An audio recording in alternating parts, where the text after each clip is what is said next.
Te ofereço paz, te ofereço amor, te ofereço amizade, ouço tuas necessidades,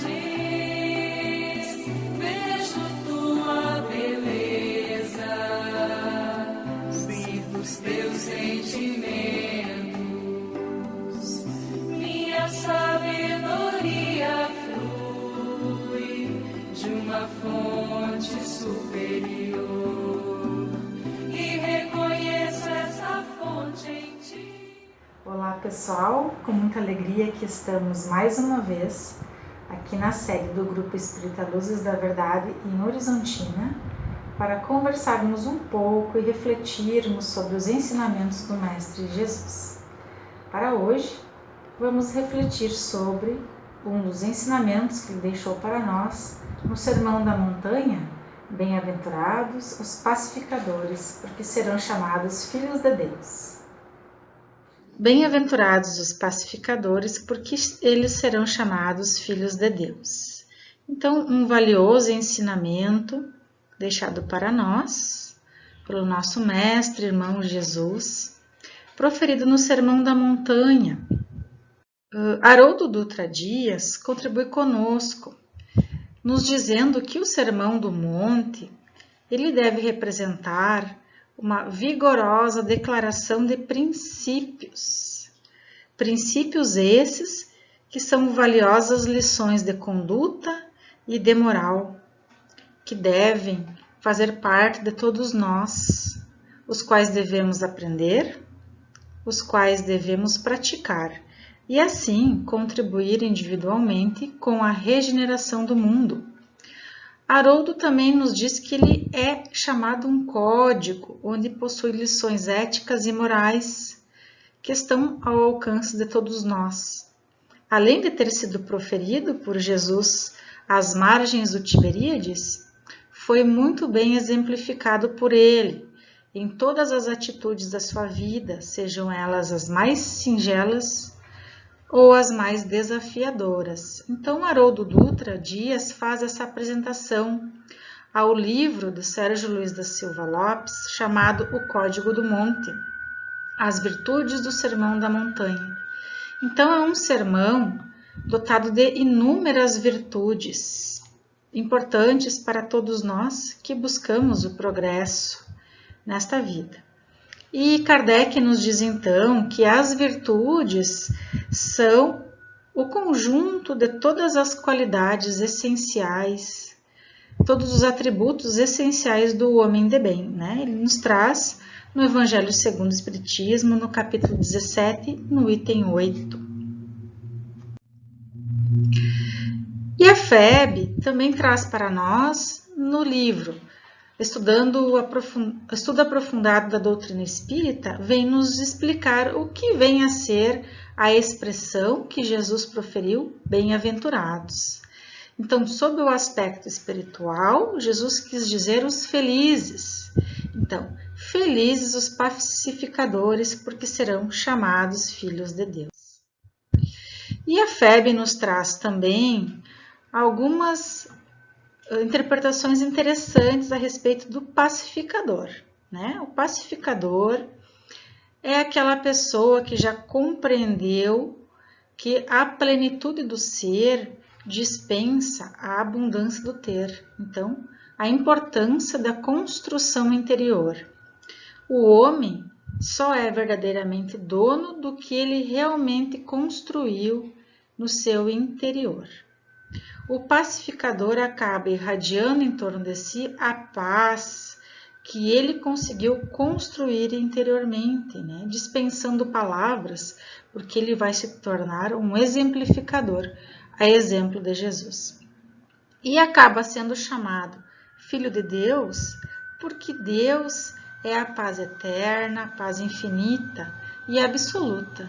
E sendo nós filhos de Deus, sendo nós construtores da nossa paz interior, nos tornando pacificadores, né, pois está ao alcance de todos nós, então estaremos contribuindo, sendo co-criadores da universalidade e cooperadores da obra divina, que é o que Deus espera de nós.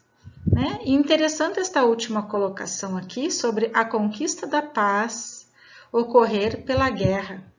Né? Que guerra então seria essa? Porque o homem, quando vai alcançando a sua evolução, seu progresso moral, ele vai percebendo que a guerra não se faz mais com violência, e sim com humanidade. Então, podemos nos utilizar deste ensinamento da benfeitora Joana de Ângeles, trazido até nós através da psicografia de Divaldo Franco, e que ela nos fala sobre a batalha íntima, que é a guerra que vivemos diariamente e a todo instante com nós mesmos. Então, nas propostas superiores da vida a que nós nos entregamos, o combate externo acaba cedendo lugar à conquista dos obstáculos, não mais à luta contra eles. Né? Acaba cedendo lugar à autoiluminação ao invés da submissão. Acaba cedendo lugar à harmonia dos sentimentos ao invés de sobrepor-se a dominantes. Então, acaba cedendo lugar a esta batalha interior para nos libertarmos das paixões, em detrimento da imposição para a transformação moral das demais pessoas. Então, essa luta íntima, ela é uma constante naquele que se dá conta da imortalidade e descobre na sucessão dos acontecimentos que vai nos levar inevitavelmente à construção da autoconsciência. Introjetando então a essa convicção, transformamos-a em atos de enobrecimento, espalhando paz em razão de possuí-la. Esse é o ponto principal. Então, primeiro construímos a paz interior, para depois podermos espalhar esta paz, tornando-se então um exemplo digno a ser seguido.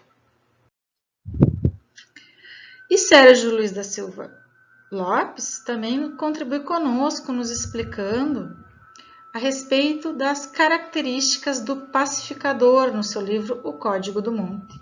O pacificador, ele percorre um longo caminho, ele constrói a sua escalada, ele vai dar importância a todas as bem-aventuranças proferidas pelo mestre. Então, ele começa pela construção da humildade, passando pela construção da resignação, da mansuetude, da fé e da pureza do seu coração. São todas virtudes que ele introjeta, né? Ele torna atitudes interiores e também promove com isso o seu desenvolvimento espiritual. Esse ser humano ele acaba se estruturando melhor consigo mesmo, acaba aprendendo a contar com Deus através da sua fé. E num momento posterior, ele contando com bem-aventurados os pacificadores, Deus, na verdade, é que acaba contando com ele para a cooperação na sua obra. E é neste momento, então, que a pessoa acaba percebendo, né, o pacificador acaba percebendo que ele precisa dar um pouco de si, agindo do bem e para o bem, tornando-se um ativista da paz. Então, o pacificador é aquele que promove a paz. Mas vejamos, lembrando sempre que ele já passou por uma caminhada intensa, promovendo primeiramente a sua paz interior. E Sérgio Lopes segue nos dizendo que a virtude do pacificador predominante é o altruísmo. O altruísmo significando o amor para com os outros. Então, o pacificador é aquele também que cumpre com um dos ensinamentos do mestre, né? Que é amar ao próximo como a ti mesmo. Um dos grandes ensinamentos do mestre Jesus. O altruísta ele se volta para o outro, ele compreende o universo alheio para, então, pacificar.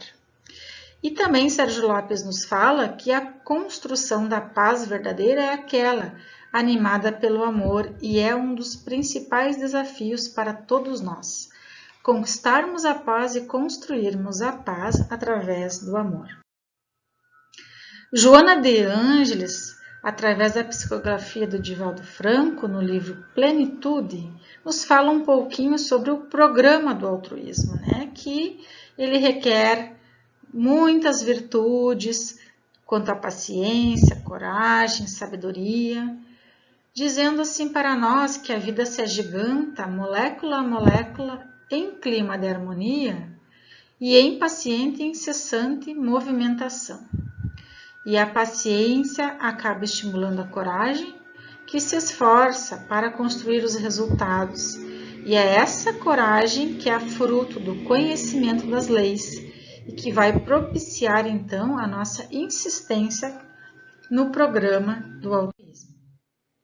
Podemos também compreender isso tudo que estamos conversando hoje através da análise de Jesus, né? De algumas atitudes de Jesus que temos conhecimento. Então, a FEB também nos traz, no livro Estudo Aprofundado da Doutrina Espírita, esses dois exemplos, né?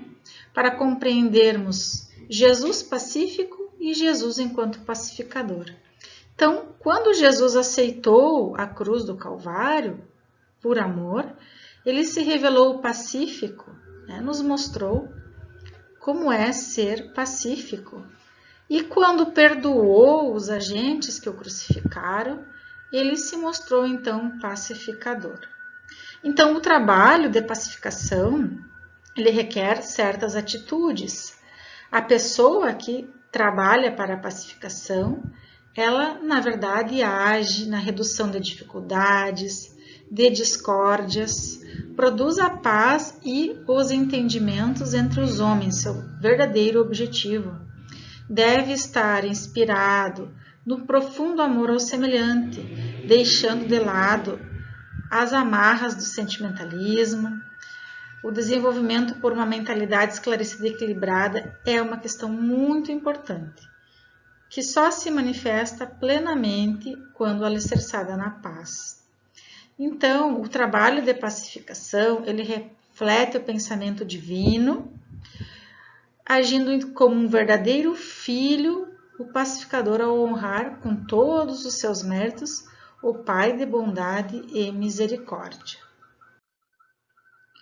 E o irmão X, através de Chico Xavier, num texto chamado Versão Moderna, no livro Cartas e Crônicas, ele nos traz de maneira simples a compreensão da expressão bem-aventurados os pacificadores. Então, são aqueles que toleram sem mágoa os pequenos sacrifícios de cada dia em favor da felicidade de todos e que não atiçam o incêndio da discórdia com a lenha da injúria ou da rebelião.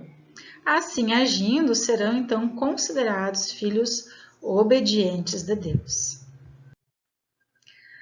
E com Emmanuel nós podemos refletir um pouco mais a respeito do momento em que o Mestre proferiu o Sermão da Montanha e nos trouxe esses valiosos ensinamentos, né? Através da psicografia do Chico Xavier.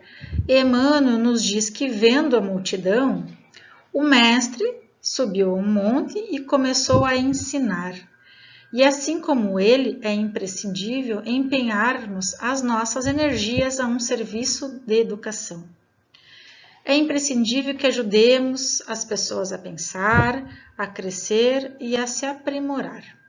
A auxiliar também a todos para que se beneficiem, se elevem, tanto quanto nós também desejamos o progresso, a melhoria.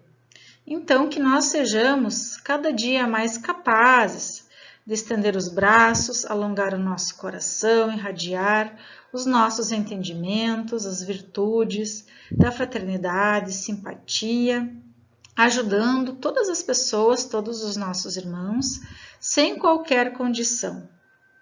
E quando o cristão pronuncia as sagradas palavras Pai Nosso, né, para que nós possamos compreender, estamos reconhecendo não somente a paternidade de Deus, como também aceitando a nossa família universal, que é a humanidade inteira.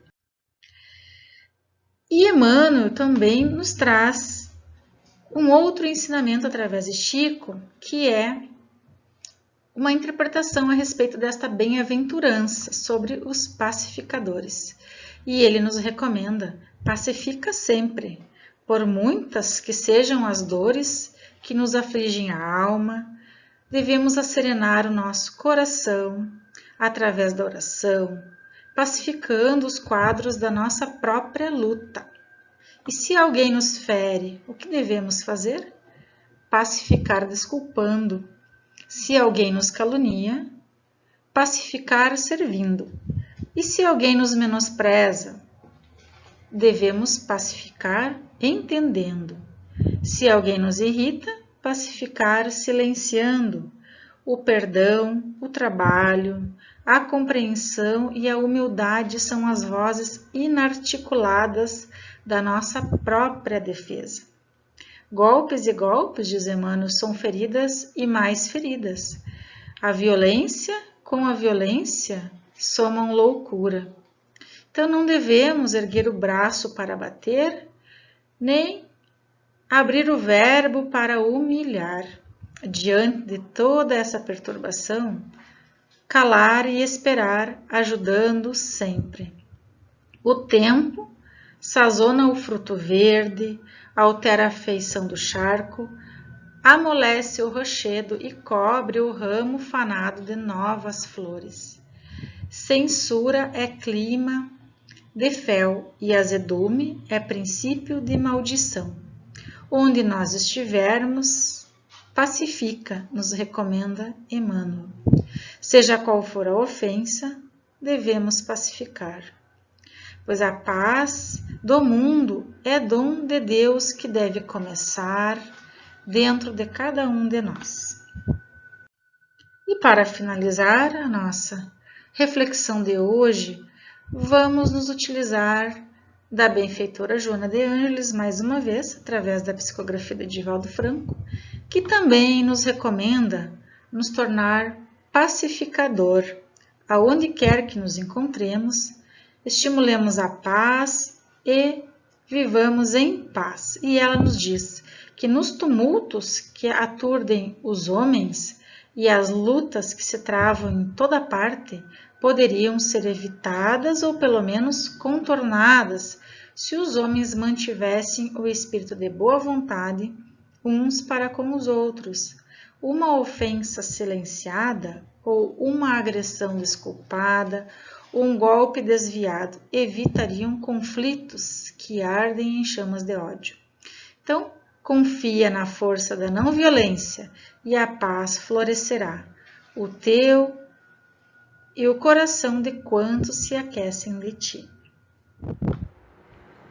Então, é com esse clima de paz, é com esse clima de reflexão que encerramos essa conversa de hoje, com o nosso coração em paz, com um pouco mais de conhecimento para seguirmos adiante em busca do nosso progresso aqui na Terra. Agradecemos o tempo de todos, agradecemos por podermos estar com vocês nesses momentos de reflexão. Te ofereço paz, te ofereço amor, te ofereço amizade, ouço tuas necessidades, vejo tua beleza, sinto os teus sentimentos, minha sabedoria flui de uma fonte superior e reconheço esta fonte em ti. Trabalhemos juntos, trabalhemos juntos.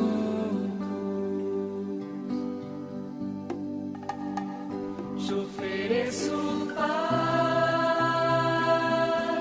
te ofereço amor, te ofereço amizade, ouço tuas necessidades,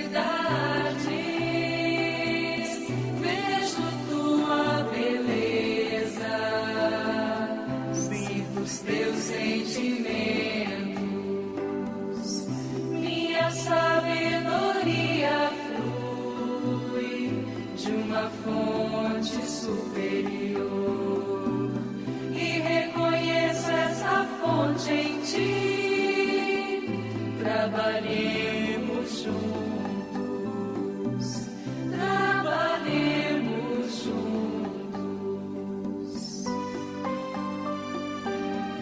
Te ofereço paz,